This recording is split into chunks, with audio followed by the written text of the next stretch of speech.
Now let's begin our section on cotton wovens. Now this is a rather large section, and it'll be broken up into several parts by the category of different types of woven cottons. First, we'll start with shirting fabrics. The term shirting fabrics refers to a large group of usually cotton wovens that are typically used to make collared button-down shirts. Now I should note that a lot of these fabrics can be made out of linen or other plant fibers or other fibers in general. However, all the ones that will be mentioned are typically made out of cotton. So the majority of these types of fabrics you'll see will be and have traditionally been made out of cotton. Of course, today, many of them are also made out of synthetics or cotton synthetic blends. I am not going to have a unique section on linens, as most of these fabrics that we see will have their own linen variety, but again, will most commonly be seen made out of cotton. We'll start with broadcloth. Broadcloth is a plain weave fabric that has fine, closely woven yarns. The weft yarns of a broadcloth are slightly heavier and have less twist than the lengthwise warp yarns, which gives it a subtle crosswise ribbing effect in the fabric. Originally, the name of the fabric, broadcloth, came from its being sold in wider than normal widths. Typically, when we go to buy woven fabrics, we'll see fabrics in a 45 or 60-inch width. Broadcloth can be typically wider, and traditionally was always a little bit wider. Broadcloth is a lightweight shirting and usually from mercerized cotton. It can be differentiated from poplin, which we'll talk about later, because it is lighter in weight. But broadcloth and poplin are very similar, and if you confuse the two, don't worry, they're fairly close. Sometimes the names can be used interchangeably. Chambray. Chambray is a soft, comfortable shirting fabric with a plain weave. It is characterized by having colored warp yarns and white weft yarns. It will always have this two-tone appearance, which can often give it a sort of pastel shade. So we use a solid color in the warp and a white in the weft, and tempering that colored warp yarns with that white weft give it a sort of speckled look and tend to give it a more pastel, lighter shade. Now we most often see chambray in blue, but can be with other colors as well. Oxford cloth. Oxford cloth is one of the most iconic fabrics used for a shirting fabric. In fact, most of the collared shirts for men that you will see are made from Oxford cloth, although they can be made suitably well out of any of these shirting fabrics. Oxford cloth is made with a semi-basket weave or a 2x1 basket. Again, as we remember from our section on woven fabrics, a 2x1 basket means two thinner warp yarns. Well, it doesn't have to be thinner, but in Oxford cloth, it is thinner. So we have two thin warp yarns that are grouped and one woven yarn, are woven against one thicker weft yarn. So in this case, the semi-basket is used to balance the different weight of yarns. We have a thinner yarn in the warp that is grouped together to help balance it out against a thicker weft yarn. As you can see, similar to chambray, we have a blue yarn being used in the warp direction and a white being used in the weft direction. However, Oxford cloth can come in many colors, although we typically see it in white or blue or mixed like in chambray. Oxford cloth is also often mercerized.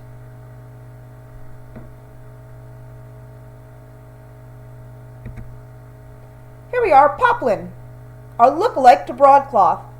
Again, if you get the two confused, no worries. It's very easy to make the mistake.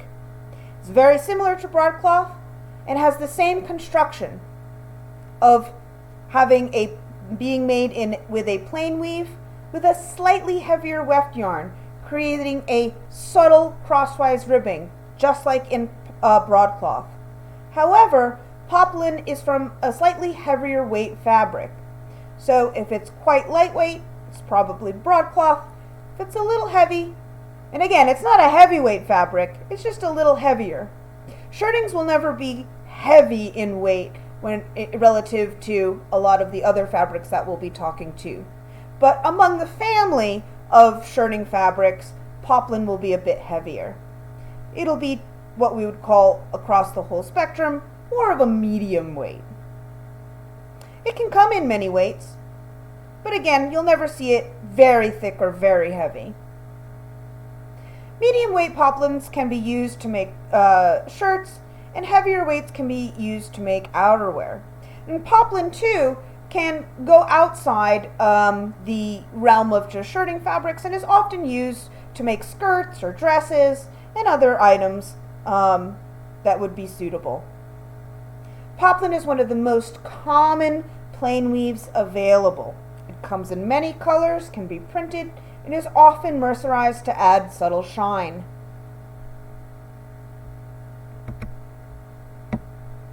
Next we have madras. So madras is characterized by its plaid pattern. And we'll talk more about plaid stripes and checks in our other lesson that will cover that topic about dyeing and printing. But we'll talk about it now as well. So madras is a traditional Indian fabric with a checked or plaid pattern.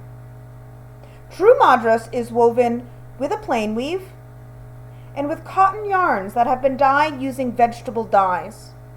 So they'll have sort of a natural color to them. It's hard to describe what natural is, but it's, you're not going to see bright neon colors or jewel tones in our madras. The other characteristic of madras is a sort of muted quality where the colors sort of subtly blend into one another. And this is achieved because the fabric is woven using wet yarns. So the dye tends to bleed together, again resulting in those muted colors.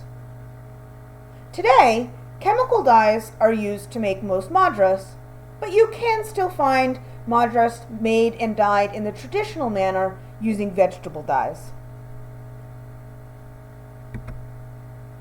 Gingham. Gingham is another type of checked cotton that is lightweight and made in a plain weave. Gingham can be made using other fibers, but is usually cotton. It will have a small check, again, each stripe being equal to one another, so the white stripe and the colored stripe are equal, are usually quite small, about 1/4 of an inch, and always alternates a color with a white stripe.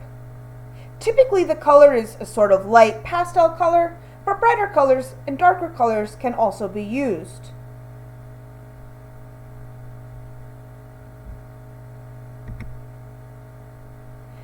Next we'll move to our twill cottons. Let's remind ourselves that the twill weave is the strongest of the fabric weaves, and it's used to create strong, durable fabrics that are usually a bit heavier in weight than our plain weaves. Chino. Chino is a very common cotton twill. Chino is often made with 2-ply yarns to add to the durability of the fabric. It also comes from mercerized cotton, so will come with a dull sheen. Chino can come in many different colors, but if it comes in a tan color, we usually refer to it as khaki. Many times we refer to a garment, either shorts or pants, as khakis. They are typically made with this chino fabric. and come in this tan color. Where do we get the word khaki? Well, khaki is the Hindu word for dust, relating to that tan color. However, the fabric is still chino, and chino can be dyed in any number of colors. Chino is great for pants and light jackets. Denim. Denim is probably the most recognizable cotton twill out there, and we probably all have it in our wardrobe. We can also refer to it as jean fabric, because jeans are made from denim. Denim gets its name from where it was first made, which was in Nîmes, France. So when we say of Nîmes or de Nîmes in French, we get denim, which is how, of course, we get the word denim. It was first made as a utilitarian fabric used just for tents and other hard-working applications.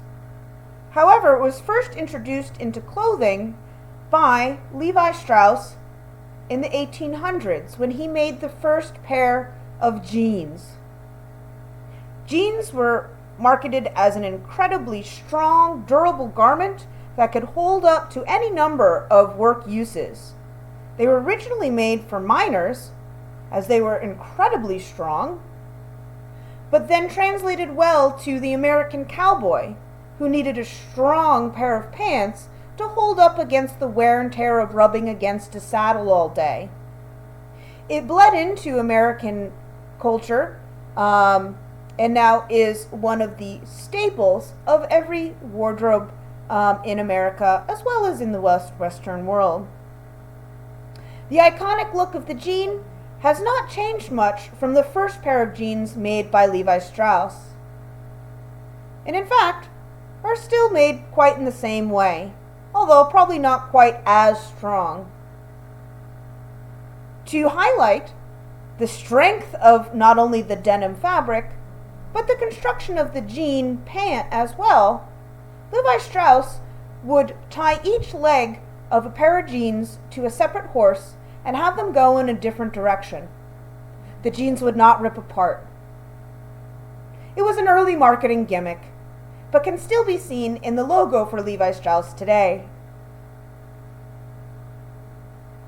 True denim is dyed blue with indigo and has the warp yarns dyed with this indigo blue with white weft yarns. This will give it that speckled blue and white appearance. However, denim today can come in many different colors, but traditionally will be that indigo color. Denim is also highly characterized by how it is finished, and there are many different finishes for denim. However, we'll get into more of that in our topic on fabric finishes. But here we can get a little preview of just some of the different finishes we apply to the denim fabric and the different aesthetic looks it can give us.